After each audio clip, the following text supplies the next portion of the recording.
Hi guys, it's Austin Nichols. I'm on FrConventions.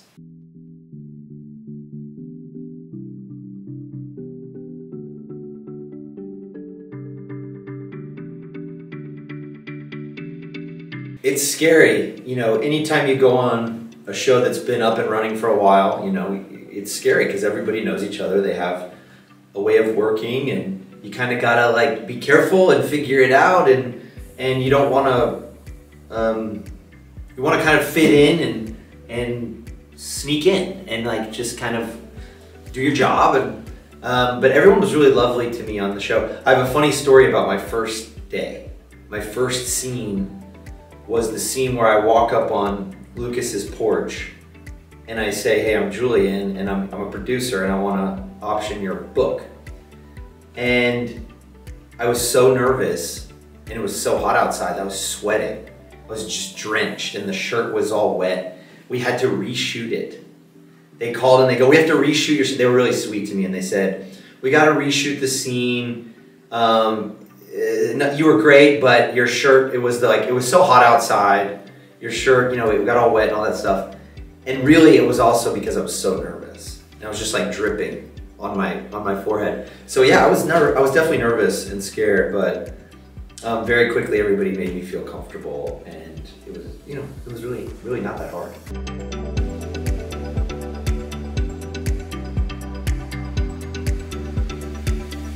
Yeah, I love Lee Norris. I would have loved to work more with Lee. We definitely were in some scenes together, but not as much as I would have hoped. I really like him a lot. Would have liked to work with him more. I worked with pretty much everybody when my seasons. I'm trying to think if there was anybody in earlier seasons, like Barry Corbin, you know, would have been cool to work with him. You know, people always kind of make funny jokes and remarks about Nanny Carey, and like I wasn't a part of any of that. I think any of those fun characters that came in and out, that would have been fun to work with them as well.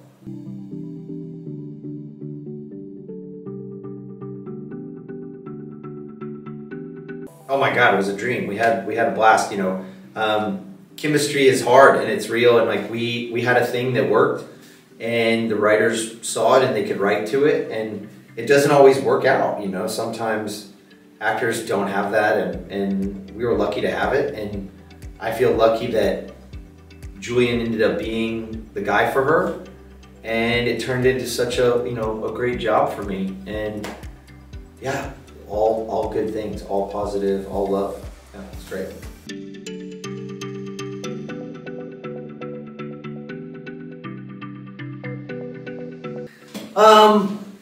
I'm trying to remember. We were in Utah, in Park City, and that episode was, you know, I was there for my film festival. My movie got into the film festival, and I remember we did all the, with the inner tubes, and we were all sliding down the snow. And yeah, I remember the ring, and I remember getting down on one knee. I remember it was so cold, and our faces were like red because it was so cold. And I remember I was wearing like this black sweater or something, this dark sweater. But that's really what I remember. It's funny what you remember and what you don't. There are scenes that people remind me all the time, and I'm like, oh God, I totally forgot about that. No, but I think they did a good job with writing that, with the proposal and the words that, you know, I said to her and the words she said back, and it was memorable, you know, to see her, you know, break down. It was really sweet, and I'm proud of that scene. Yeah.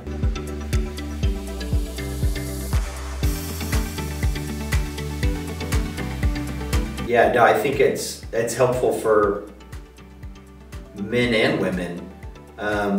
You know, I don't have kids, and I've always been really involved with my career and, you know, stuff I like to do outside of work, and it's always fulfilled me.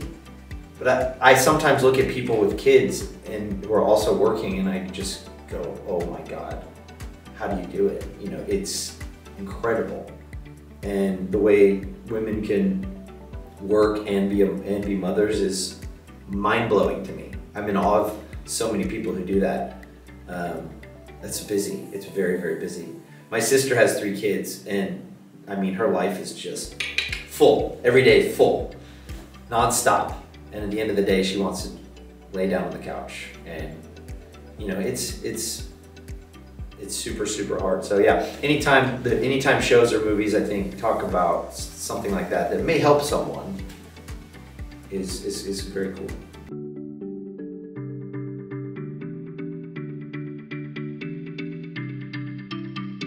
Yeah, well, my favorite part was when she was missing and I was kind of looking for her and acting like I wasn't.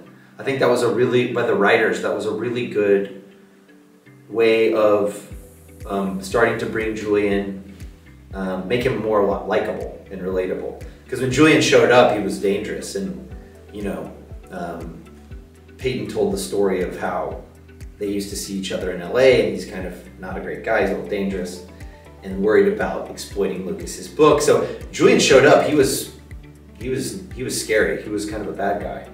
So that Sam storyline seemed to really kind of make him more likable and kind of bring him in. And hopefully that's when the audience started to go, oh, maybe he's not so bad.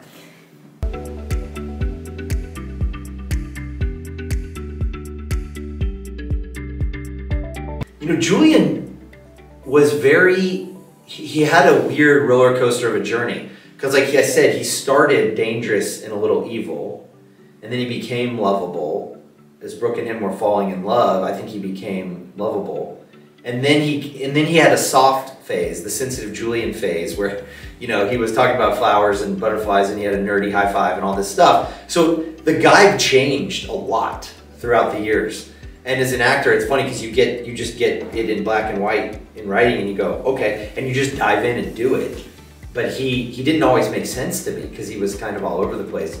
But I think at the core, the most important thing at his core was he was in love with Brooke. And he was the guy for her, and their love story was so strong and beautiful. And to me, that's what I always thought we did right, was the love story.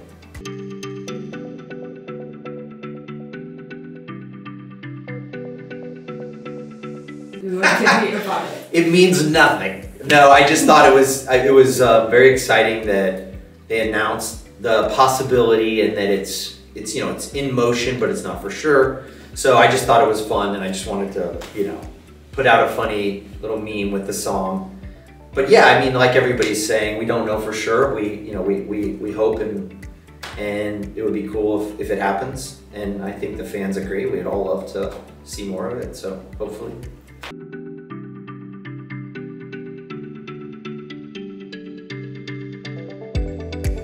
I've already told them, I've told them that I think what they're doing is phenomenal. This is something that's been years in the making. And I've called them and texted them and said, I'm so excited for what you guys have done. It's so hard to do this and to, you know, get the train moving again, the rusty wheels on the train, and like get it going again. It's really, really hard. So I think they've done a phenomenal job, and they're all very talented and smart ladies, and yeah, just keep going. I'm so proud of them. It's very cool.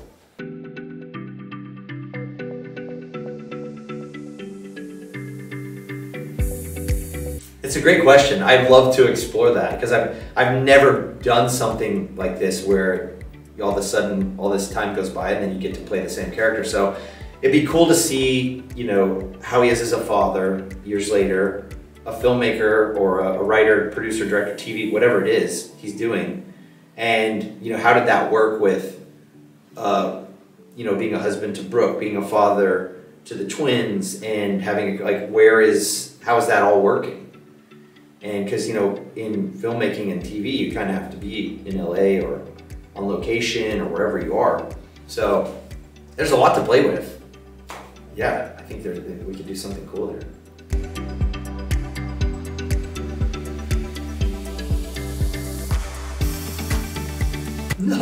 No, I didn't even, you know conventions existed. And then I was doing The Walking Dead, and I started doing Walking Dead conventions. And they're so different from this because they're like big Comic-Cons, right? And then the One Tree Hill ones started happening, and I was like, oh wow, that's cool. And you know, they've stayed alive all these years, and I never would have expected that.